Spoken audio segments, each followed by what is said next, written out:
السلام عليكم ورحمة الله وبركاته. بسم الله الرحمن الرحيم.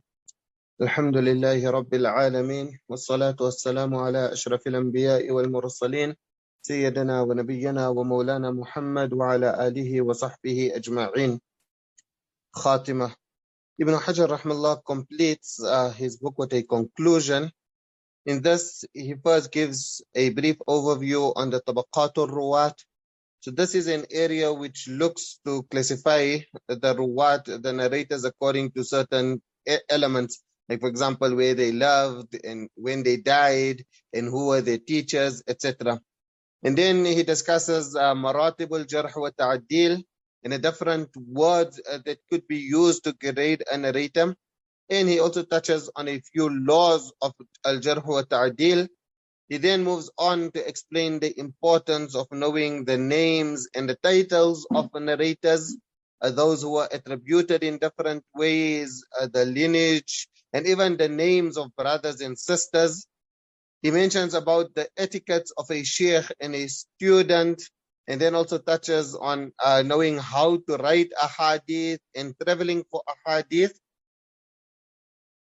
And he concludes with mentioning the importance of understanding the context of a narration and the reason behind the statement. So in short, there are a lot of important chapters in the section. It is a pity that we have to rush through it.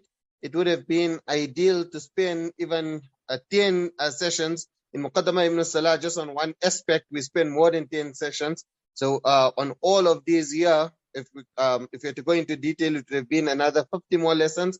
But we will have to rush through it. So Qaddar Allah subhanahu wa ta'ala has ordained that we have to go through this fast. Otherwise, the best would have been to go through it slowly, because it's so important chapters. So nevertheless, Allama Ibn Hajar rahmallah said, وَمِنَ الْمُهِمِّ عِنْدَ الْمُحَدِّثِينَ مَعْرِفَةُ طَبَقَاتِ الرُّوَاةِ, that it is essential to know the different tabaqat of narrators. وفائدته الأمن من تداخل المشتبهين. So Mullah al-Qari first mentions that you should read it as mushtabihin, but thereafter he said it's fine to read it as mushtabihin, so we read it as mushtabihin, so it can rhyme with the mudallisin, which comes in the next. So the benefit is that you will save yourself from confusing different narrators who shared the same name, because you will understand that they lived in different eras, they are from different generations, and hence they are different people. So that's the first benefit. The second benefit, وَإِمْكَانُ الْإِطِّلَاعِ عَلَى تَبْيِينِ الْمُدَلِّسِينَ. You will be able to identify those who are making tadlis, because if this person is narrating from someone who passed away earlier, then you will know that there is tadlis, or someone maybe who he did not meet, etc. وَالْوُقُوفُ عَلَى حَقِيقَةِ الْمُرَادِ مِنَ الْعَنْعَنَةِ. You will also be able to identify what the narrator meant when he used the word an. So Al-Maqasim in Qutl Buqa explained that هل هي محمولة على السماع أو مرسلة أو منقطعة, that you would know whether when using the word an, if he's heard it directly or maybe there is a missing link. So now he used the word tabaqa. So he's explaining now what the meaning of tabaqa is. So he says, what tabaqa, firstly the lughwi meaning is al-qawmul mutashabihun, those who are very similar to one another. But nevertheless, here the istilahi meaning, وَالطَّبَقَةُ فِي اسْتِلَاحِهِمْ عِبَارَةٌ عَنْ جَمَاعَةٍ اشْتَرَكُوا فِي السِّنِّ وَلِقَاءِ الْمَشَايِخ. It is a group of people who are similar in age and in meeting of sheikhs. Now here when he says similar in age, this here is just what generally happens. Otherwise, it basically means that they are in the same time. So even if the one is much elder and the other is much younger, وَرُبَّمَا كَتَفَوْا بِالْإِشْتِرَاكِ فِي التَّلَاقِ وَهُوَ غَالِبٌ لَازِمٌ لِلْإِشْتِرَاكِ فِي السِّنِّ نبه عليه السخاوي وربما يكون أحدهما شيخا للآخر. That the one could even be the sheikh of the other, but they are from the same tabaqa, and you will understand it from the ibara which is coming. So he says, وَقَدْ يَكُونُ الشَّخْصُ الْوَاحِدْ مِنْ طَبَقَتَيْنِ بِاعْتِبَارَيْنِ. Sometimes one individual is considered from two different generations, from two different tabaqat, when looking at it from different angles and focusing on it from through different factors. So he says, look at Anas radiyallahu anhu. كأنس بن مالك رضي الله عنه فإنه من حيث ثبوت صحبته للنبي صلى الله عليه وسلم يعد في طبقة العشرة. When looking at the fact that he is also a Sahabi, and Abu Bakr radiallahu anhu and the Ashara Mubashara are also companions, then they are all of the same tabaqa. So he is on par what Abu Bakr radiallahu an, Umar radiallahu an, and the remaining of the Ashara Mubashara. That is because they are all from the generation of Sahaba. So they are all from the same generation in that way. But looking at another factor, ومن حيث صغر السن يعد في طبقة بعدهم. Looking at his young age, he would be regarded as from amongst the junior Sahaba. So, like for example, Ibn Abbas radiallahu an, and Ibn Umar radiallahu an, and Ibn Zubair radiallahu an, he would be considered in their tabaqa. فمن نظر إلى الصحابة باعتبار الصحبة جعل الجميع طبقة واحدة. Those who looked at the fact that they had the companionship of the Prophet sallallahu alaihi wasallam, they grouped them all in the same generation. They made them all from one tabaqa. And this is like how كما صنع ابن حبان وغيره, Ibn Hibban and others done this year. Because what they done is they put all the Sahaba in one tabaqa. Then they put all the Tabi'un in one tabaqa. Then all the Atba'u Tabi'in in one tabaqa, etc. And they derive this year also from خير القرون قرني ثم الذين يلونهم. But then there were other scholars, وَمَنْ نَظَرَ إِلَيْهِمْ بِاعْتِبَارِ قَدْرٍ زَائِدٍ. Maybe others of them took note of another factor. كَالسَّبَقِ إِلَى الْإِسْلَامِ. Maybe they graded them according to who were the first to accept Islam. أو شهود المشاهد الفاضلة. Participants of Badr, for example, who were those who were there for the battle of Uhud. Or maybe there were others who looked at even the Hijrah. So they looked at different factors, جعلهم طبقات. Then all the Sahaba, they put them into different طبقات. وإلى ذلك جنح صاحب الطبقات أبو عبد الله محمد بن سعد البغدادي. So Ibn Sa'd in his طبقات, this is how he done. He put them all into different grades, in different groups, even though they all were companions in different categories. Now Ibn Hajar rahmallah mentions about his kitab Tabaqat ibn Sa'd wa kitabu ajma' ma jumi'a fi dhalika, that his book is one of the most comprehensive books which is gathered. Although Ibn Hajar rahmallah mentions this, but there are 4,000 entries in his book. And if you look at Mizanul I'tidal, it's already 11,000. In Lisan al-Mizan, it goes to 14,000. So this year was with regards to that time, that it was the most comprehensive book. So he put the Sahaba into 5 tabaqat. Then if you look at other scholars, they put them into even more tabaqat. So for example, Imam Hakim rahmallah, he put the Sahaba into 12 different tabaqat. So then we can translate the word tabaqa as category. You can't translate it in as a generation. So he put them into 12 categories. So he put them those who accepted Islam in Mecca, then those from Darun Nadwa, then those who migrated to Abyssinia, then the Ashab of the Uqbatul Ula, etc. So like this, he put them into 12 tabaqah. You have other scholars who considered every tabaqah to be 40 years. So for example, Ibn Kathir rahimahullah, he said, كل طبقة 40 سنة. Every tabaqah is 40 years. So like this here, you have all these different ways, and therefore they will put different companions and different narrators into various different tabaqat. They will group them differently. وَكَذَلِكَ مَنْ جَاءَ بَعْدَ الصَّحَابَةِ. The same applies to those who came after the era of the Sahaba. وَهُمُ التَّابِعُونَ. مَنْ نَظَرَ إِلَيْهِمْ بِاعْتِبَارِ الْأَخْذِ عَنْ بَعْضِ الصَّحَابَةِ فَقَدْ جَعَلَ الْجَمِيعَ طَبَقَةً وَاحِدَةً. Those who said that tabi'i is the one who met a Sahabi,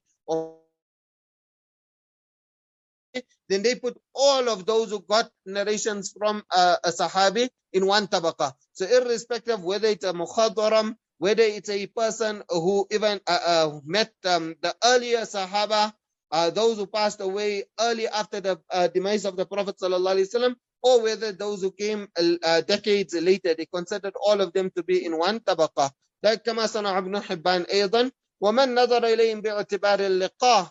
Those who look at other factors, for example, those who met قسمهم, then they group them differently, and this is how Ibn Sa'd rahmallah also done. So he put them in 3 tabaqat. And likewise Imam Muslim rahmallah, he also wrote this Kitab al-Tabaqat, and he put them in 3 tabaqat. So you have all of these. Imam Hakim rahmallah, he put them in 15 tabaqat. وَلِكُلٍّ مِّنْهُمَا وَجْهٌ. So all of them, they have the reasons on why they grouped them and graded them differently. Then وَمِنَ الْمُهِمِّ أَيْضًا مَعْرِفَةُ مَوَالِيدِهِمْ وَوَفِيَاتِهِمْ. It's knowing when a narrator was born and when the narrator passed away. So this year, it's important in our context. It's also important to know when did the different authors and when did any great scholar, when was he born and when he passed away. Nevertheless, specifically in the field of hadith and amongst the narrators, it is essential. And you can see in the footnote, Sheikh Nuruddin Utr writes that the greatest kitabs for this is Tarikh al-Kabir of Imam Bukhari, and the Mashahir Ulama al-Amsar of Ibn Hibban, rahimahullah, etc. So why you should know when the narrator is born and when he passed away? لأن بمعرفتها يحصل الأمن من دعوى المدعي للقاء بعضهم. Sometimes, and we have discussed this and we even gave examples in previous lessons, when you're revising the notes, you'll come across the examples of what we quoted from various books. They claimed that they heard from a particular person, but it was then found that the person who they claimed they narrated from, he passed away before this person was even born. It's impossible that this narrator heard from the one who is quoting that he heard from. Likewise, it's also necessary to know the regions and the places where they lived.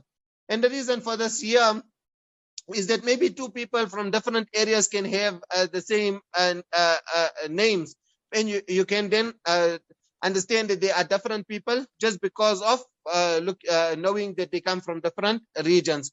Likewise, it's also important to know the status of a narrator based on jarah and ta'dil, so based on accreditation and defamation, and even if the narrator is unknown, wajahala.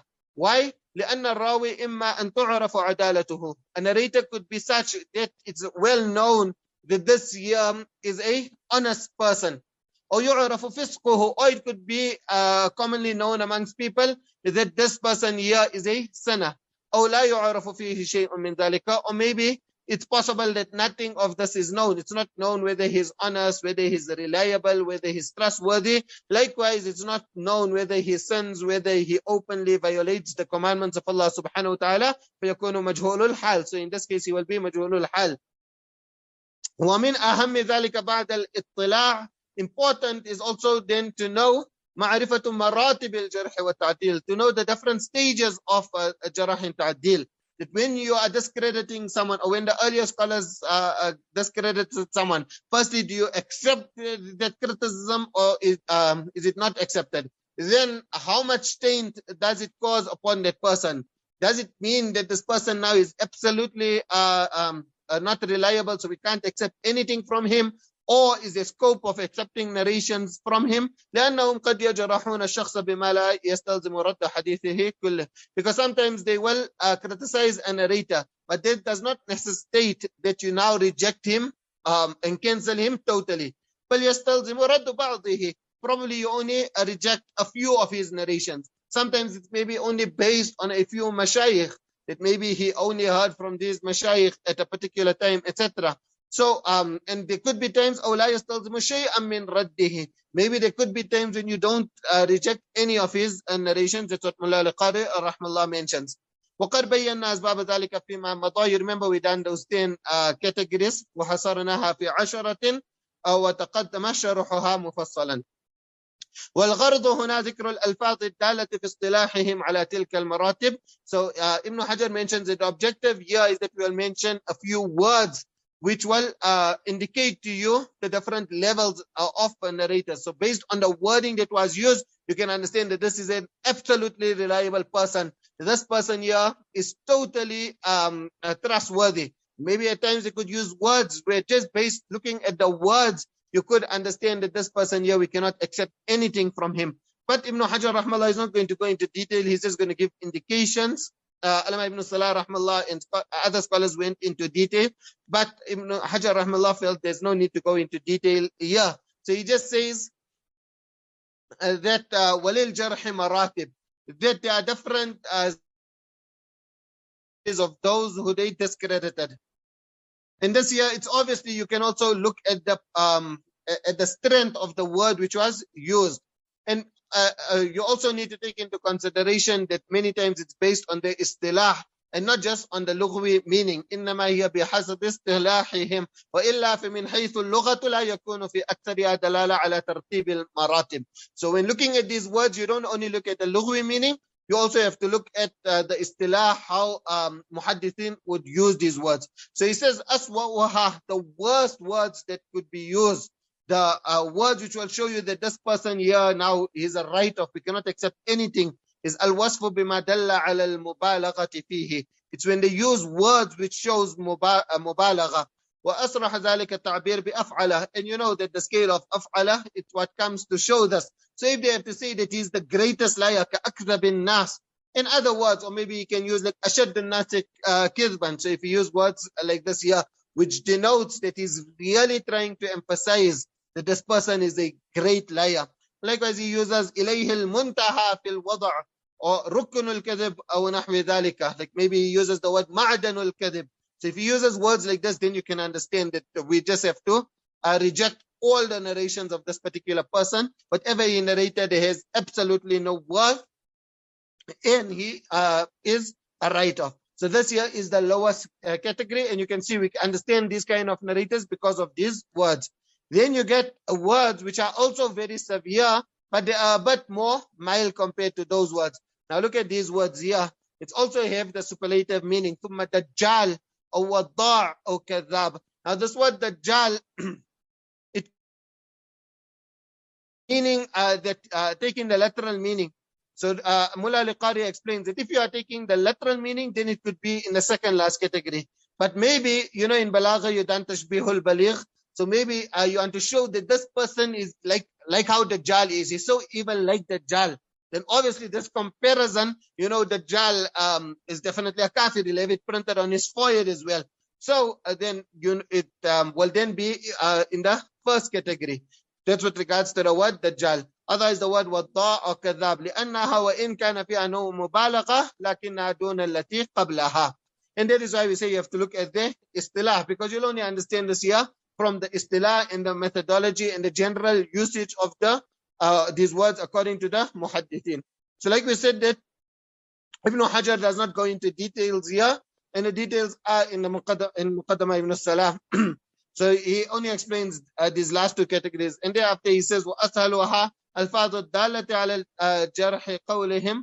He's saying that وَأَسْهَلُهَا is, for example, they say فُلَانٌ لَيِّنٌ or فُلَانٌ سَيِّئُ الْحِفْظ or فِي أَدْنَى مَقَالٍ. Now this here, there is a scope for this person's narrations to be accepted. Why? If you find a mutaba'ah, or you find someone else who's on an equal level like him, then the narration can become hasan, etc. So Ibn Hajar mentions that he's not going into detail. وَبَيْنَ أَسْوَئِ الْجَرْحِ وَأَسْهَلِهِ مَرَاتِبًا لَا تَخْفَى. That between the most severe level and between the most lenient level, it's obvious that there are many different levels in between.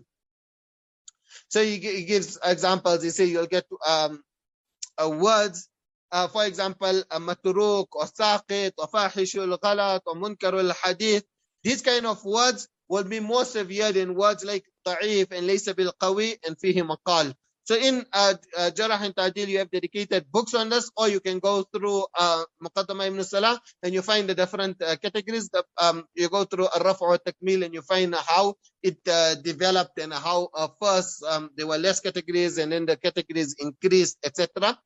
And because we're fighting for time, we have to speed through it. So we can't go through all of that. So that's the first point which is important to know. And then وَمِنَ الْمُهِمِّ أَيْضًا مَعْرِفَةُ مَرَاتِبِ التَّعْدِيلِ. It's knowing the different categories of authenticating a narrator. That when you're proving a narrator, they use different words. So the highest words is those words again which will denote upon mubalagha. وَأَصْرَحُ ذَلِكَ. The most emphatic of this is again التعبير بأفعل, those words which are used with أفعل كأوثق الناس وأثبت الناس وإليه المنتهى في الثبت And likewise, وَفِي مَعْنَاهُ فُلَانٌ لَا يُسْأَلُ عَنْهُ. So if they use this kind of a wording. So this here is أرفعها الوصف أيضا بما دل على المبالغة فيه. Then you have a category which is slightly inferior to this, ثم ما تأكد بصفة من الصفات الدالة على التعديل أو وصفين. So either a repetition of the same word or وصفين, or a repetition of a different word. So دالة على التعديل, it's كثقة ثقة وثبت ثبت. Or وصفين, so when they say for example ثقة أو ثقة حافظ أو عدل ضابط أو نحو ذلك. So you can see that they are using two words. So الحاصل أن تأكيد الحاصل بالتكرار في زيادة على الكلام الخالي منه. There is a reason why they repeated a different word, why they are using multiple words to describe the narrator. And then based on this here, you have others who then use even more words. So that will mean that they are trying to emphasize that this person here is extremely reliable. So for example, Ibn Sa'di said with regards to Shu'bah, ثقة مأمون ثبت حجة صاحب حديث. So obviously that will show you that he's really trying to emphasize that this here is a very reliable narrator. And in this case, if they're using so many words, then it's even higher than that first category. Then the lowest category of approving a narrator, وَأَدْنَاهَا مَا أَشْعَرَ بِالْقُرْبِ مِنْ أَسْهَلَ التَّجْرِيحِ. So he's saying that you can understand الأشياء تتبين بأضدادها. So here you can understand that when it's if it's very close to tajrih, then this here will be the lowest category. For example, he's just saying shaykhun. Now obviously this here refers to the urf. In today's times, when you use the word sheikh, depending on which country and in which context you use it, sometimes it means a very senior person. Sheikh Awama, the students, they only refer to him as sheikh. So in the itlaq, when students are talking about Sheikh Awam, and maybe it could be for many other asatida in the Darul Ulum, for Fazlur Rahman, they refer to him as Sheikh Sab. So like that, they don't say Fazlur Rahman, they just say Sheikh Sab said. So like that, it all depends on the urf. But in those times, the word Sheikh was used that a person just made it. So we can just now accept his narrations. Or وَيُرْوَى حَدِيثُهُ. They're saying that, okay, his narrations could be narrated. وَيُعْتَبَرُ بِهِ. So you can see these words here, it indicates that a person is just accepting it. He's not really satisfied with that narrator, but he's giving him the benefit of the doubt and accepting. وَنَحْوِ ذَلِكَ. And again, وَبَيْنَ ذَلِكَ مَرَاتِبْ لَا تَخْفَى. وهذه أحكام تتعلق بذلك ذكرتها هنا لتكملة الفائدة. Now he mentions a few laws relating to al-jarh wa ta'dil, and these are broad principles. When you really go through the books of Rijal, you'll find exceptions, and you'll find a whole lot of governing principles, and you'll find a whole lot of additional laws. But we're not going to go through all of that. We're basically just going to run through this ibara. He says, تقبل التزكية من عارف بأسبابها. That the person who is making tazkiyah, so if you want to approve of another narrator, or if you want to comment on another person, then you have to know about the laws, even if it comes to approving. So in which cases you can, and what is considered as valid reasons to approve of a narrator. Why? Because some people, they will just have a good thought on every Muslim. Because a person is a reciter of the kalima, they will say that it's fine. So la min ghayri arif. So it's not just any narrator who could talk about another person. Rather, they were dedicated, and those few masters of this field who were competent enough to grade another person. While yalla yuzakkiya bimujarrad ma dhahara lahu ibtida'an. Maybe sometimes you go, you find a person is reading extra long rak'ats of salah in the masjid, and you feel because of that he's a pious person. Min ghayri mumarasatin wa ikhtibar, but you haven't tested him, so you don't know properly. So that's the first law, that even when it comes to approving a narrator, you need to know at which times you can approve a narrator. So you can't just base it on outward. Now the second law is that you only need one person to tell you that another person is reliable, and that will be sufficient. And this is the more preferred view. There were those who said then you can accept that approval. But Ibn Hajar prefers this view. لو كانت التزكية صادرة من مزك واحد على الأصح. And he's saying that this here is in contrast خلافا لمن شرط أنها لا تقبل إلا من اثنين. There were those who said that no, you need two people to approve of a narrator, then only you can say that a narrator is reliable. Why ilhaqan laha bishahada? They made qiyas on shahada. But now in shahada also, there is a difference of opinion. So that is why Ibn Hajar mentioned fil asahi aydan, that the preferred law in shahada is that when you have a witness who comes to court, then the preferred is that you will need two people to approve of that witness in court. There were those who said that it's fine if there's only one person to approve, and that is why fil asahi aydan means that they look at the preferred view on shahada, and then they said that also in riwayah. But Ibn Hajar, now to show you that it is not correct, he says, وَالْفَرْقُ بَيْنَهُمَا أَنَّ التَّزْكِيَةَ. He's saying that the difference is that tazkiyah is تَنَزَّلَ مَنْزَلَةَ الْحُكْمِ, is when you are approving of a narrator, you are in place of the judge. So you know, if you take in this whole court setting, then you have the person who is the shahid. They're making qiyas on the shahid, and he's saying to approve that shahid, you need two people. Ibn Hajar is saying that it's not a person who's approving of a narrator is not in place of a shahid who's standing on that side of the podium in court, who is standing as on the floor. Rather, he is on par with the judge who is on the stage. So a judge, you know, فَلَا يُشْتَرَطُ فِيهِ الْعَدَدِ. For a judge, you only need one judge. So he's saying that the qiyas, you don't make qiyas on the person who is bearing testimony. Rather, you make qiyas of a mu'addil on the judge. وَالشَّهَادَةُ تَقَعُ مِنَ الشَّاهِدِ عِنْدَ الْحَاكِمِ فَافْتَرَقَا. Now he's saying that وَلَوْ قِيلَ, but maybe probably a person could come up with an objection and say يفصل بين ما إذا كانت التزكية في الراوي مستندة من المزكي إلى اجتهاده أو إلى النقل عن غيره لكان متجها. He's saying that if you want to now say that maybe the difference is that when a person is making a tazkiyah of a narrator, then it is based on his own ijtihad. That's the first way. So either the person, he looked at the person himself, he looked at the narrator himself, and on his own conclusion, he is grading him. That's the one scenario. Or the other scenario is أو إلى النقل عن غيره. Maybe he will be transmitting from someone else. It means, for example, us, we'll say Yahya ibn Ma'in is, rahmallah, is commented the following on this narrator. Imam Ahmad, rahmallah, graded him weak. Ibn Adi brought him in Al-Kamil, etc. فإنه إن كان الأول فلا يشترط العدد أصلا. So he's saying, now look, okay, you are put in one of two scenarios. Either you are ruling on the person yourself, or either you are quoting from another person. If you are ruling on the person himself, if you witnessed it yourself, then adad is not essential. لأنه حينئذ يكون بمنزلة الحاكم, is explained that you make qiyas of him on a hakim, on the judge. وإن كان ثاني فيجري فيه الخلاف.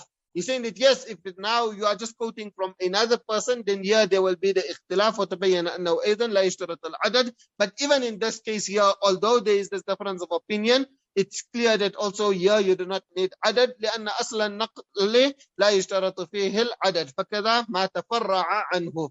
Because just to transmit the person who passed it, the asal, the source from where you're getting this information, for him you didn't need any adad. So now when you, for that which is derived from the source, so for example, Yahya ibn Ma'in, rahmallah, he could have graded someone alone. Now whoever is quoting Yahya ibn Ma'in, they are the fara'. So the fara' also doesn't need adad. Wallahu subhanahu wa ta'ala a'lam. وينبغي ألا يقبل الجرح والتعديل إلا من عدل متيقظ. Likewise, a person has to be, he first himself must be adil, and he must be alert. He must know what's happening. فلا يقبل الجرح من أفرط فيه. So you cannot be accept the criticism of one who goes to great extents in it. So he makes ifrat in the way he makes. On a small mistake, he cannot tolerate anything. On the smallest of mistakes, he criticizes, and at times he will even use the worst of words. But جرح بما لا يقتضي رد حديث المحدث. He's saying that such a person, maybe if he saw a person doing something so minor and he criticizes him, but that thing which he is doing, it will not necessitate rejecting his ahadith. So the example which is given, if maybe he saw a person standing and urinating, So now there could be a valid excuse, there could be other reasons, etc. So maybe it would not necessitate rejecting his ahadith. كما لا تقبل تزكية من أخذ بمجرد الظاهر. Likewise, you get those who are extremely lenient in accepting a person. They will just look at the outward of a person and saying that fine, this person here, he seems to be pious, it appears as if he is suitable, and then فَأَطْلَقَ التَّزْكِيَةِ, and thereafter he goes on to praise. Now, Ibn Hajar rahimahullah brings a statement of Imam Zahabi rahimahullah. If we had time, we would have actually spent a complete hour in explaining the statement of Imam Zahabi rahimahullah, because the statement is very, very misunderstood. So he says, وَقَالَ الذَّهَبِ وَهُوَ مِنْ أَهْلِ الْإِسْتِقْرَاءِ التَّامِ فِي نَقْدِ الرِّجَالِ. So this here is a very important statement which Ibn Hajar rahimahullah brought. He says, وَهُوَ مِنْ أَهْلِ الْإِسْتِقْرَاءِ التَّامِ, that he has a complete overview on Naqd al-Rijal. You know, Allama Zahabi rahmallah himself said that it is as if I can, on the day of Qiyamah, I will be able to pinpoint that this person here is this person. Like, I would be able to pinpoint all the narrators. That's how well he knew the narrators. He knew narrators more than we know our acquaintances. So therefore, and it's not anyone's praise for him, it's Ibn Hajar rahmallah, a master himself. It's his praise. So he had to understand the worth of Allama Zahabi rahimahullah. So he said, لم يجتمع اثنان من علماء هذا الشأن قط على توثيق ضعيف ولا على تضعيف ثقة انتهى. That you don't have two people in this science at all who agreed on regarding a weak person as reliable, likewise as criticizing a reliable person.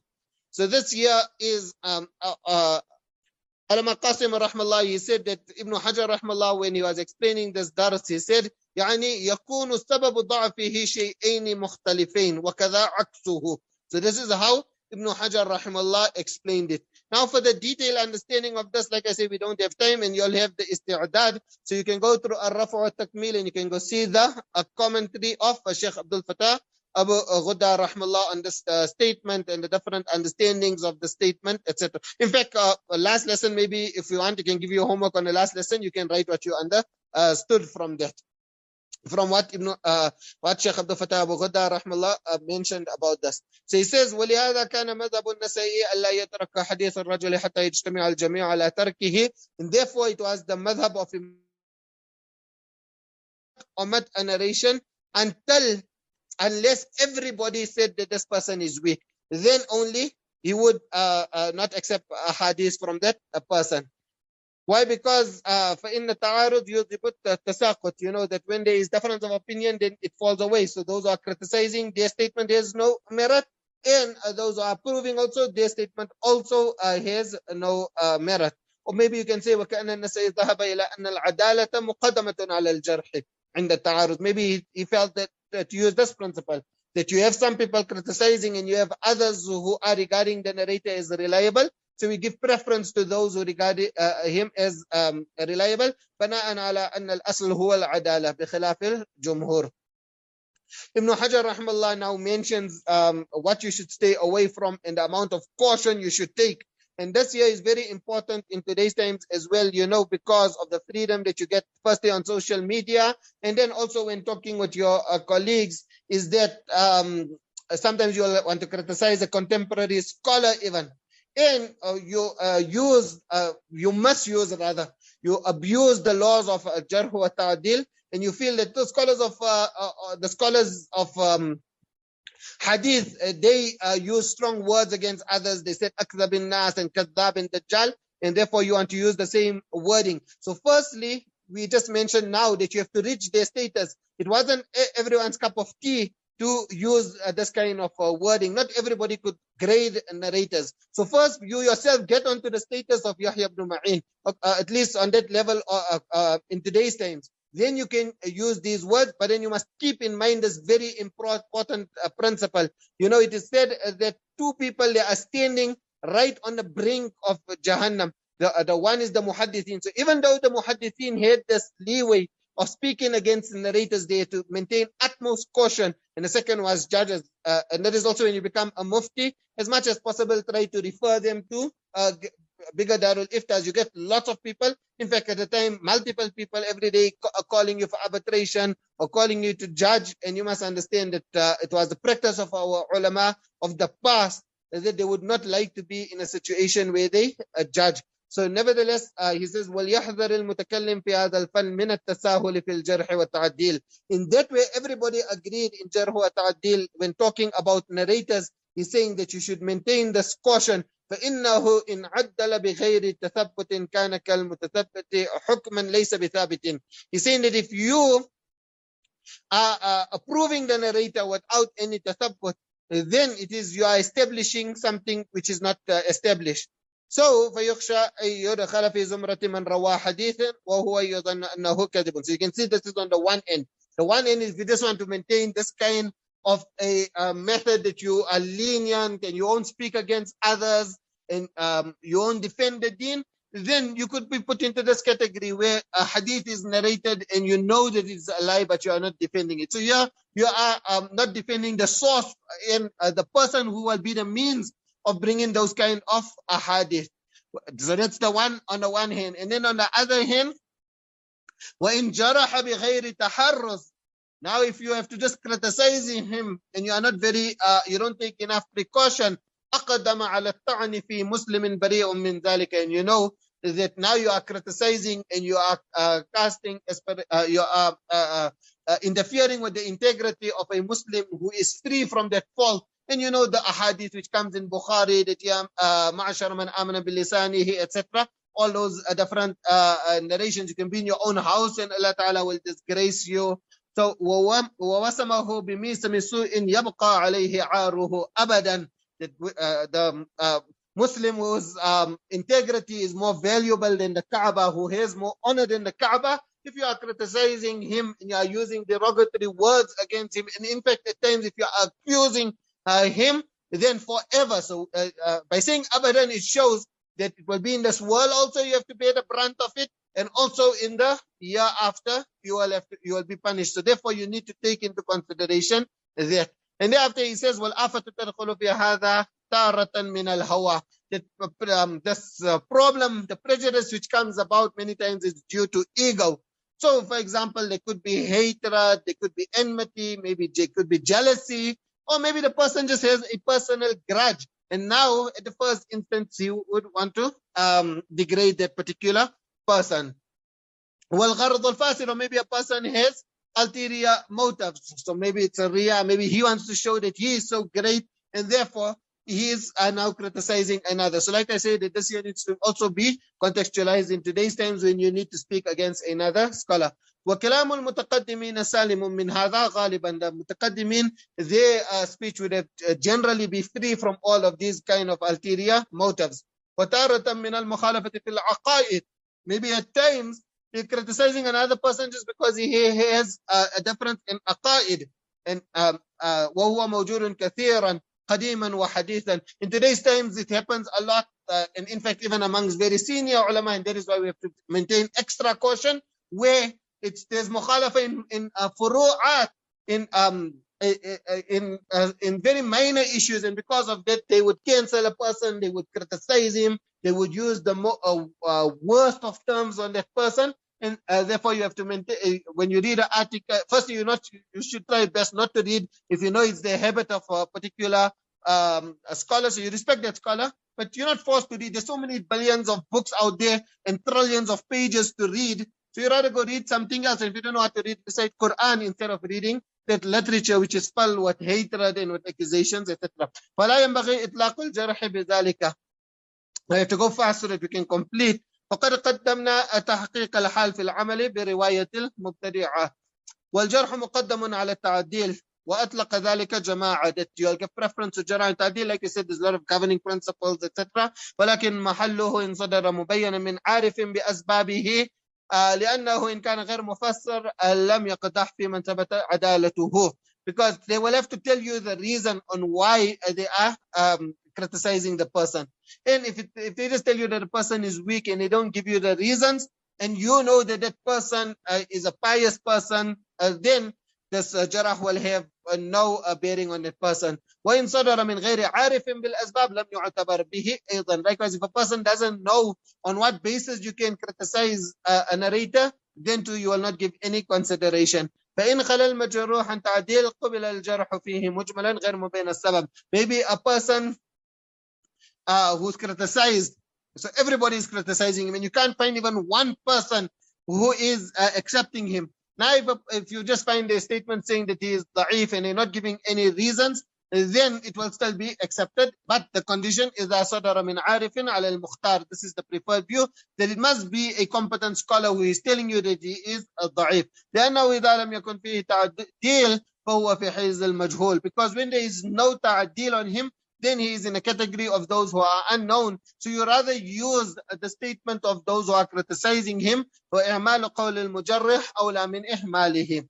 ومال ابن صلاح في مثل هذا إلى التوقف فيه. So this here shows you that there's a lot of differences of opinion, and that then also leads to lots of differences when grading narrators. ومن المهم في هذا الفن, likewise it's essential in this field, معرفة كنى المسمين ممن اشتهر باسمه وله كنية. So maybe a person, he has a kunya and his name is also known. لا يؤمن أن يأتي في بعض الروايات مكنيا لئلا يظن أنه آخر. So here there are three terms that are used. Ism, this here is the name of a person. Then you have kunya, ما صدر بأم أو أم. This here is the attribution of a person to his mother or his father. And then you have a laqab. And a laqab is a nickname, ما دل على رفعة المسمى أو ضعته, which shows you the greatness of a person, or maybe it will indicate to the low level of a person. So maybe at times a person is famously known by his name, and now a narrator will come and use his kunya.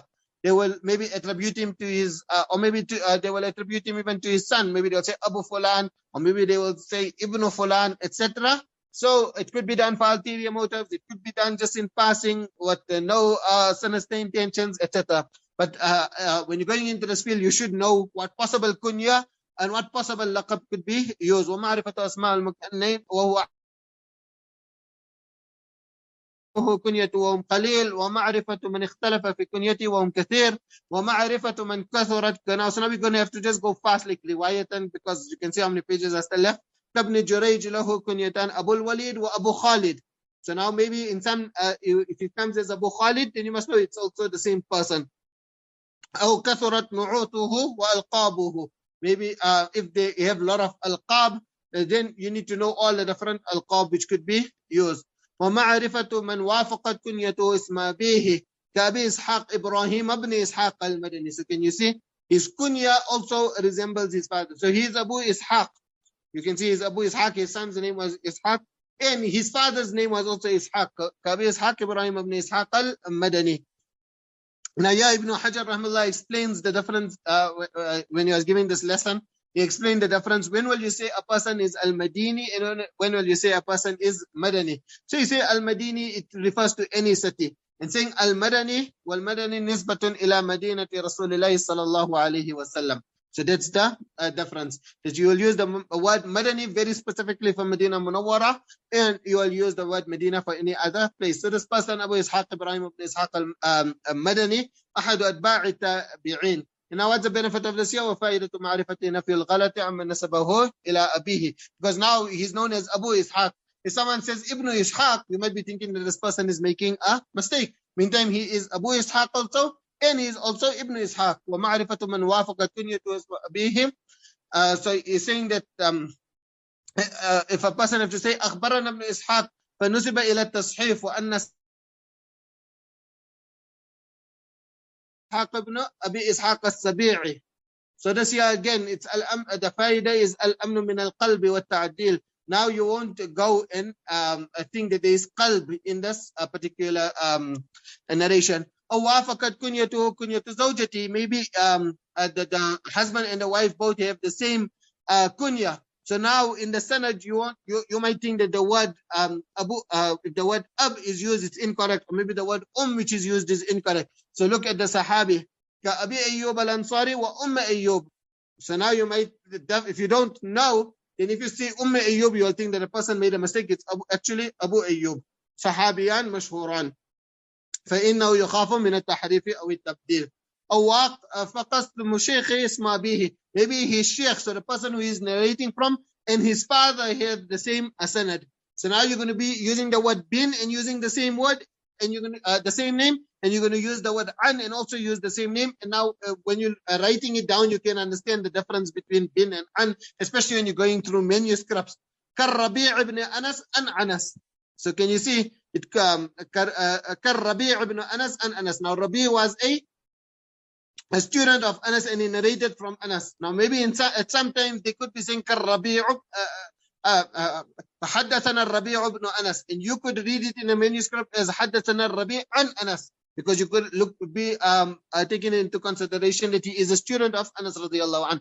هكذا يأتي في الروايات فيظن أنه يروي عن أبيه. At times you will maybe think that he is narrating from his father. That's another thing that you might not consider this as Anas رضي الله عنه. You will take الربيع ابن أنس and Anas, meaning from that same Anas that is his father. كما وقع في الصحيح عن عامر بن سعد عن سعد وهو أبوه.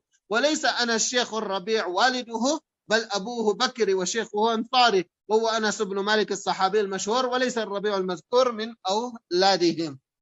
Likewise, معرفة من نسب إلى غير أبيه. Sometimes a person, his nisbat was made to someone else, not his real father. كالمقداد بن الأسود. So مقداد بن الأسود. Yeah, the word Aswad, or for our context, you just can understand it as Ibn Hajar. You know that the father is of the author of this kitab, his name was not Hajar. So like that. So yeah, he's being attributed to Aswad. نسب إلى الأسود الزهري لكونه تبناه, because it was his adopted son. وإنما هو المقداد بن عمرو. So like this, yeah, you must understand that if a person is being attributed to someone else besides the father. أو إلى أمه. Now if you think that a female's name is Ura, then close your ears. So you have to take a female's name now. So Ibn Ulayya. So Ibn Ulayya. Now you can see Muhaddithin, in spite of knowing that he's Ismail ibn Ibrahim ibn Maqsam, he still decided to do haram and concert and take him and take the father's, the mother's name. وعليا اسم أمه اشتهر بها. He became very popularly known as the son of Ulayya. وكان لا يحب أن يقال له ابن عليا. He would not like that people must call him Ibn Ulayya. Why Ibn Mullah al-Qari rahmallah mentions, because it's taking his mother's name and people generally will feel it like something. فإنه مكروه طبعا ومروة وعادة. Or maybe that could be the one reason, or maybe the second reason, by taking his mother's name, maybe a person could feel that he's a walad zina or something like that. So that is why he didn't like that people must call him Ibn Ulayya, and that is why Imam Shafi'i rahmallah was very cautious. He took a lot of precaution in the way he mentioned it. He didn't want to mention him by a name which he does not like. ولا تنابزوا بالألقاب. So he says ولهذا كان يقول الشافعي أخبرنا إسماعيل الذي يقال له ابن عليا. That others they refer to him as Ibn Ulayya. So he didn't want to just say Ismail ibn Ulayya, because he knew that this particular narrator did not like that name. أو نسب إلى غير ما يسبق إلى الفهم. Or maybe he's being attributed to something totally different. Maybe he's like, for example, attributed to a particular locality, or maybe a particular thing which happened, etc. So here he gives the examples. He say maybe a profession, كالحذاء, or maybe for حذاء the example which he gives is that it could also be that maybe because he sat in the company of these kind of people. So ظاهر أنه منسوب إلى الصناعة أو بيعها. Maybe you all think that if he's been called حذاء, then maybe he used to make shoes, etc. وإنما كان يجالسهم, but just because he used to maintain, he would sit in their company. So فنسب إليهم, and that also shows the importance of your company. وكسليمان التيمي لم يكن من بني التيم ولكن نزل فيهم. He just went, so he moved to a different locality. So maybe a person moves to a different place, and because of that, you know, the principle of madrasa in Amia, rahmallah Mahmud Madani. So he was called Madani just because his mother became pregnant whilst they were in Medina. So he was not even born in Medina, just because in those times you could get a visa for a very lengthy period to stay in Saudi. So because of spending 5 months of a pregnancy or something like that in Medina, so that is why he was called a Madani. So like that, so you get all these different kind of reasons for attributing a person. وَكَذَا مَنْ نَسَبَ إِلَى جَدِّهِ فَلَا يُؤْمَنُ الْتِبَاسُ. Maybe a person is attributed to the grandfather. So it's not the father, it's going to the grandfather. وَكَمَنْ وَافَقَ اسْمُهُ وَاسْمُ أَبِيهِ اسْمَ الْجَدِّ الْمَذْكُورِ. So yeah, Ibn Hajar rahmallah, when he was giving the lesson, then he gave them, he gave the following example. When he was giving the lesson, he gave the following example: Muhammad ibn Bashar or Muhammad ibn Sa'ib ibn Bishr. So you can see the one is Muhammad ibn Bishr, and so he's the son of Bishr, and the second one is Muhammad ibn Sa'ib ibn Bishr, and it has an impact because he's saying that al-awwal thiqa wa thani da'if. So basically, all these minute details you need to know. وَمَعْرِفَةُ مَنِ اتَّفَقَ اسْمُهُ وَاسْمُ أَبِيهِ وَجَدِّهِ. So maybe sometimes you will have a person, he gives his son his same name, and his son in turn gives his son the same name. So you say that, look, Hasan ibn al-Hasan ibn al-Hasan ibn Ali. So in the progeny of the greatest of progenies, you have this example. So Hasan ibn al-Hasan ibn al-Hasan ibn Ali. You know, saying the greatest of progenies and the greatest of lineage. When we were in Kuwait, so we used to get a lot of, because we're in Jamaat, so you know, every meal you get invited. So when you get invited, whenever you get invited by a Sayyid, they make sure to tell you that he has a'lan nasab, that he has a'lan nasab, he has the greatest of all ansab. So that's just one thought which came to my mind. So وَقَدْ يَقَوْ أَكْثَرُ مِنْ ذَلِكَ. So yeah, it's three. Hasan ibn al-Hasan ibn al-Hasan. You see that many you can even have in more links like this, and then it could even be a musalsal. So the most which is found is where you have 14 people. 14 people, it's the exact same name. That's what Mullah al-Qari rahmallah mentions.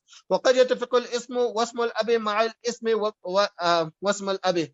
So he's saying that, for example, you can get the name and the father's name being the same. For Sa'idan, it can be many links in the lineage. Kabil Yumni al-Kandi wa Zayd ibn al-Hasan ibn Zayd ibn al-Hasan ibn Zayd ibn al-Hasan. So this here is also my own ancestry goes like this here for my brother. My elder brother, his name is Ahmad, so he goes Ahmad ibn Ibrahim ibn Ahmad ibn Ibrahim ibn Ahmad ibn Ibrahim for 11 in our ancestry. So you can see that it's Ahmad, and that is why my father first gave the name Ahmad, and then gave the second name. His name is Ibrahim. So the second I gave is Ismail. So for Sa'id, أو يتفق اسم الراوي واسم شيخه. Maybe the Rawi and his Sheikh have the same name. Or وشيخ شيخه for Sa'idan. كعمران عن إمران عن إمران. So there you have the word bin in between same names. Here you have the word an between same names. Well, أول you are explaining the difference between all these different Imrans. الأول يعرف بالقصير والثاني أبو الرجال الطاردي والثالث ابن حسين الصحابي. وكسليمان عن سليمان عن سليمان. الأول ابن أحمد بن أيوب الطبراني والثاني ابن أحمد الواسطي والثالث ابن عبد الرحمن الدمشقي المعروف بابن بنت شرحبيل.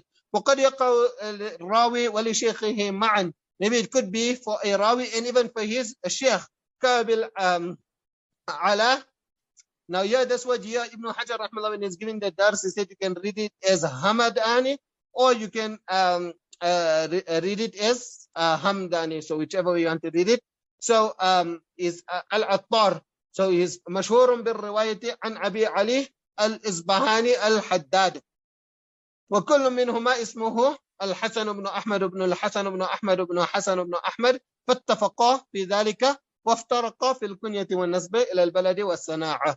وصنف فيه أبو موسى المديني جزءا حافلا. So there are books which are dedicated books written on this here. ومعرفة من اتفق اسم شيخه والراوي عنهم وهو نوع لطيف لم يتعرض له ابن الصلاح. So where the name of the sheikh and the rawi is the same. So you're saying this is so delicate. Ibn Salah rahmallah didn't mention it, but وفائدته رفع اللبس عمن يظن أن فيه تكرارا أو انقلابا. That's the benefit you get. ومن أمثلته البخاري روى عن مسلم. So he narrates from Muslim, and also he has a student by the name of Muslim. روى عن مسلم وروى عنه مسلم. فشيخه مسلم بن إبراهيم الفراديسي. So you can see it's a different person, the Sheikh al-Basri. والراوي عنه إمام مسلم بن الحجاج القشيري صاحب الصحيح. So now when if it comes فإذا قال مثلا عن تلميذ مسلم عن البخاري عن مسلم, it comes Muslim narrating from Bukhari narrating from Muslim, then you will think that maybe there's some mistake going on here. Meantime, if you know it, then you'll know that this here is a different person. وكذا وقع ذلك لعبد بن حميد أيضا روى عن مسلم بن إبراهيم وروى عنه مسلم بن الحجاج في صحيح حديثا بهذه الترجمة بعينها. ومنها يحيى بن أبي كثير روى عن هشام وروى عنه هشام فشيخه هشام بن عروة وهو من القراني والراوي عنه هشام بن أبي عبد الله الدستوائي. ومنها ابن جريج روى عن هشام وروى عنه هشام، فالأعلى ابن عروة والأدنى ابن يوسف الصنعاني. ومنها الحكم بن عتيبة يروي عن ابن أبي ليلى وعنه ابن أبي ليلى، فالأعلى عبد الرحمن والأدنى محمد بن عبد الرحمن المذكور، وأمثلته كثيرة. And the reason why he gave few examples here, because Ibn Salah rahimahullah did not mention it, so he just wants to show you the importance of it. There are so many narrations which are so many asanid which have this. ومن المهم في هذا الفن معرفة الأسماء المجردة، وقد جمعها جماعة من الأئمة، فمنهم من جمعها بغير قيد كابن سعد في الطبقات، وابن أبي خيثمة والبخاري في تاريخهما، وابن أبي حاتم في الجرح والتعديل. ومنهم من أفرد الثقات. So the first group, they didn't create any distinction on who's reliable and who's not reliable. The second group is only those who gathered only those who were ثقات كالعجل وابن حبان وابن شاهين. ومنهم من أفرد المجروحين كابن عدي وابن حبان أيضا. ومنهم من تقيد بكتاب مخصوص كرجال البخاري. So for example, they only focus on those narrators of Bukhari كأبي نصر الكلاباذي ورجال مسلم لأبي بكر بن منجوية. Then you have those who looked at Bukhari and Muslim, ورجالهما معا لأبي الفضل بن طاهر ورجال أبي داود لأبي علي الجياني، وكذا رجال الترمذي ورجال النسائي لجماعة من المغاربة، ورجال الستة الصحيحين وأبي داود والترمذي والنسائي وابن ماجه لعبد الغني المقدسي في كتابه الكمال، ثم هذبه المزي. So you know the whole story of Kamal and then how Al-Mizzi made it تهذيب الكمال and then Ibn Hajar رحمه الله and what Al-Madhabi done, you know all of that. في تهذيب الكمال وقد لخصت وزدت عليه أشياء كثيرة سميته تهذيب التهذيب، وجاء مع ما اشتمل عليه من الزيادات قد رسول في الأصل. ومن المهم إذن معرفة الأسماء المفردة، وقد صنف فيها الحافظ أبو بكر أحمد بن هارون البرديجي، فذكر أشياء تعقب عليه بعضها. ومن ذلك قوله سخطي بن السنان أحد الضعفاء وهو بضم المهملة، وقد تبدل سينا مهملة وسكون الغين المعجمة بعدها دال مهملة ثم ياء كياء نسب، وهو اسم علم بلفظ نسبي وليس هو فرد. ففي الجرح وتعديل لابن أبي حاتم سخط الكوفي وثقه ابن معين وفرق بينه وبين الذي قبله فضعفه. وفي تاريخ العقيلي سخط بن عبد الله يروي عن قتادة قال العقيلي حديثه غير محفوظ. So basically only mentioning one name without mentioning any attribute of his or any lineage of his etc. وأظن هو الذي ذكره ابن أبي حاتم. وأما كون العقيلي ذكره في الضعفاء فإنما هو للحديث الذي ذكره وليست الآفة منه بل هي من الراوي عنه عن بسط بن عبد الرحمن والله أعلم. the narrator from him. ومن ذلك السندر بالمهمل والنون بوزن جعفر، وهو مولى زنباع الجذامي له صحبة ورواية، والمشهور أنه يكنى أبا عبد الله، هو اسم فرد لم يتصم به غيره فيما نعلم. لكن ذكر أبو موسى في الذيل على معرفة الصحابة لابن مندى سندر أبو الأسود وروى له الحديث. So yeah, he took the name and he gave an attribute to him. He said that Abu al-Aswad and he narrated a hadith. وتعقب عليه ذلك فإنه هو الذي ذكره ابن مندى. وقد ذكر الحديث المذكور محمد بن الربيع الجيزي في تاريخ الصحابة الذين نزلوا مصر في ترجمة سندر مولى زنباع، وقد حررت ذلك في كتابه في الصحابة.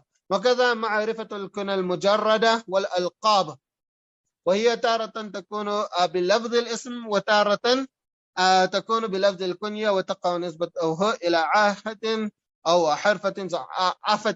عاهة means آفة, so أعمش, you know, because of the eyesight, or أعرج because of being crippled etc. or حرفة كالبزاز and عطار etc. وكذا الأنساب، وهي تارة تقع إلى الكبائل وهو في المتقدمين أكثر بالنسبة إلى المتأخرين، وتارة إلى الأوطان وهذا في المتأخرين أكثر بالنسبة إلى المتقدمين. من ابن حجر رحمه الله was teaching this here, he said لأن المتقدمين كانوا يعتنون بحفظ أنسابهم ولا يسكنون المدن والقرى غالبا بخلاف المتأخرين. والنسبة إلى الوطن أعم من أن تكون بلادا. Attributing someone to a country is more than attributing him to a particular locality or a particular city أو ضياعا أو سككا أو مجاورة. وتقع إلى الصناعي كالخياط والحرف كالبزاز، ويقع فيه الاتفاق والاشتباه كالأسماء. وقد تقع الأنساب ألقابا كخالد بن مخلد القطواني كان كوفيا ويلقب القطواني وكان يغضب منها. ومن المهم إذن معرفة أسباب ذلك. What's the reason they got this؟ ومعرفة الموالم So the patronage min a'la. So this here is, for example, the one who freed the slaves, and he's being linked to them.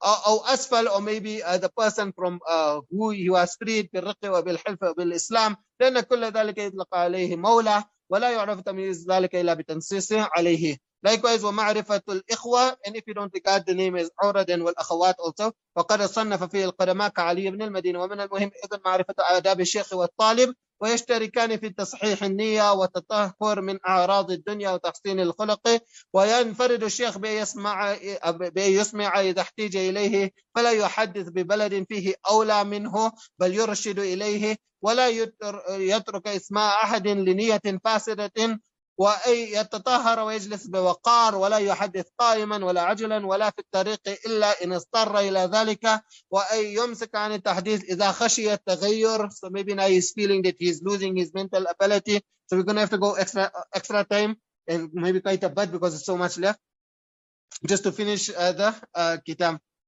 So maybe now he feels that his Awin Nisyan is beginning to forget لمرض أو هرم. وإذا اتخذ مجلس الإملاء يكون له مستمل يقظ, someone who is a mustamil. In those times they didn't have microphones, so therefore someone who will be conveying it, and that person should be alert. So he must, the administration of the class also, he must take that into consideration. وينفرد الطالب بأن يوقر الشيخ ولا يجدره ويرشد غيره لما سمعه، ولا يدع الاستفادة لحياء أو تكبر، ويكتب ما سمعه تاما، ويعتني بالتقييد والضبط، ويذاكر بمحفوظه لصخف ذهنه. ومن المهم معرفة سن التحمل والأداء، والأصح اعتبار سن التحمل بالتمييز. So it means at the time when the small child can differentiate. هذا في السماع. وقد جرت عادة المحدثين بإحضارهم الأطفال مجالس الحديث ويكتبون لهم أنهم حضروا، ولا بد في مثل ذلك من إجازة المسمع. والأصح في سن الطالب بنفسه يتأهل لذلك. So there is no set age, he must just become proper. ويصح تحمل الكافر أيضا إذا أداه بعد إسلامه، وكذا الفاسق من باب الأولى إذا أداه بعد توبته وثبوت عدالته. وأما الأداء فقد تقدم أنه لا اختصاص له بالزمن معين، بل يقيد بالاحتياج والتأهل لذلك، ومختلف باختلاف الأشخاص.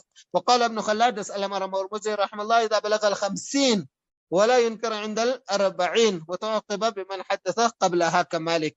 ومن المهم معرفة صفة كتابة الحديث. This is etiquette on how to write حديث. هو يكتبه مبينا مفسرا ويشكل المشكل منه وينقطه، ويكتب الساقط في الحاشية اليمنى، وما دام في السطر بقية وإلا ففي اليسرى. وصفة عرضه وهو مقابلة مع الشيخ المسمع ومثقة غيره أو مع نفسه شيئا فشيئا. وصفة سماعه بلا يتشاغل بما يخل به من نسخ أو حديث أو نعاس. وصفة إسماعه كذلك، ويكون ذلك من أصل الذي سمع فيه أو من فرع قوبل على أصله، فإن تعذر فليجبر بالإجازة لما خالف إن خالف. وصفة الرحلة فيه. So you can see this etiquette of even how to travel، حيث يبتدئ بحديث أهل بلده فيستوعبه ثم يرحل. So you take first from your own scholars in your locality, and thereafter you travel. فيحصل في الرحلة ما ليس عنده، ويكون اعتناؤه بتكثير المسموع أولى من اعتنائه بتكثير الشيوخ. So that you try to get more ahadith instead of trying to get more shuyukh. And all this is obviously also referring to those times. وذلك إما على المسانيد بيجمع مسند كل صحابي على حدة، فإن شاء رتبه على سوابقهم، شاء رتبه على حروف المعجم in alphabetical order وهو أسهل تناولا، أو تصنيفه على الأبواب الفقهية أو غيرها بيجمع في كل باب ما ورد فيه مما يدل على حكمه إثباتا ونفيا، فلولا يقصر على ما صح أو حسن. فإن جمع الجميع فليبين علة الضعيف أو تصنيفه على العلل، فيذكر المتن وطرقه وبيان اختلاف نقلته، والأحسن يرتب على الأبواب ليسهل تناولها. أو يجمع على الأطراف فيذكر طرف الحديث الدال على بقيته، ويجمع أسانيده إما مستوعبا وإما متقيدا بكتب مخصوصة. ومن المهم معرفة السبب الحديث، to know the reason for the hadith and the background of the hadith. وقد صنف فيه بعض شيوخ القاضي يعلى بن الفراء الحنبلي وهو أبو حفص الأكبري.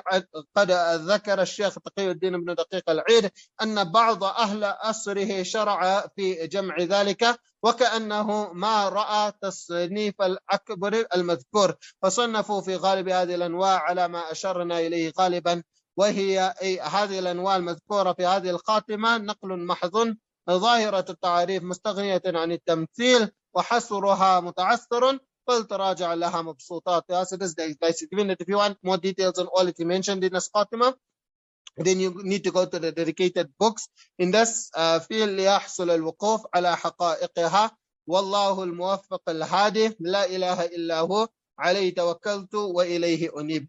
So that's the print of Sheikh Nuruddin Itr, and then he got something else written in the footnote. And in the print of Sheikh Rahili, he got انتهت نزهة النظر في توضيح نخبة الفكر في مصطلح أهل الأثر، وقد جاء في آخرها بخط الناسخ نفسه ما يلي: علك ذلك لنفسه الفقير المذنب العاصي أحمد بن محمد بن الأخصاصي الشافعي، اللهم أحسن إليه ولوالديه ولجميع المسلمين، ووافق الفراغ من نسخها في العشر الأوسط من شهر رمضان سنة 51 و800. That is why how you know that it is the best print. وبذلك في الحاشية بخط المصنف بلغ صاحبه قراءة علي كتبه ابن حجر. So ابن حجر رحمه الله wrote that. وعلى آخر النسخة تحت هذا في الطرف الأيسر من أسفل الصفحة بلغ قراءة النسخة إلى آخرها على الشيخ عبد القادر الصفوري. So alhamdulillah, that brings us to the end of this book. And alhamdulillah, the notes for these durus are posted on the website. So those notes are updated from time to time. Therefore, it's best that you rely on those notes compared to the recordings. We mentioned previously that it's highly recommended that you either print out the notes, or if you don't print them out, then at least save them on your own drive or on your own computer, because we mentioned that there's a 2-year hosting left for the website, and you know that then you have to pay for the website and for the domain. So although we hope it will to continue the website forever, but in future, if ever the website is down, then you at least have access to the notes. But having said that, if you ever have to teach this kitab, or maybe any book on ulum al-hadith for that matter, then rather come back to the website and use the latest notes. So even though if you printed it out, come back and use the latest notes, because they will probably have more detail compared to what you have in your notes. And to conclude, I firstly also wish to thank you for bearing with me and participating in all of these durus, and also forgive me for any shortcomings in this durus, and make dua that Allah subhanahu wa ta'ala accepts from us. Inshallah, we'll arrange certificates. I have to go to print it, and I don't like to go out now in the days of Christmas to the shop. So inshallah, maybe within a week or 2 weeks, inshallah, I'll get it printed out and send you certificates for attending. Walhamdulillahi alladhi hadana li hadha وما كنا لنهتدي لولا أن هدانا الله سبحان الله وبحمده سبحانك اللهم وبحمدك نشهد أن لا إله إلا أنت أستغفرك وأتوب إليك والسلام عليكم ورحمة الله وبركاته.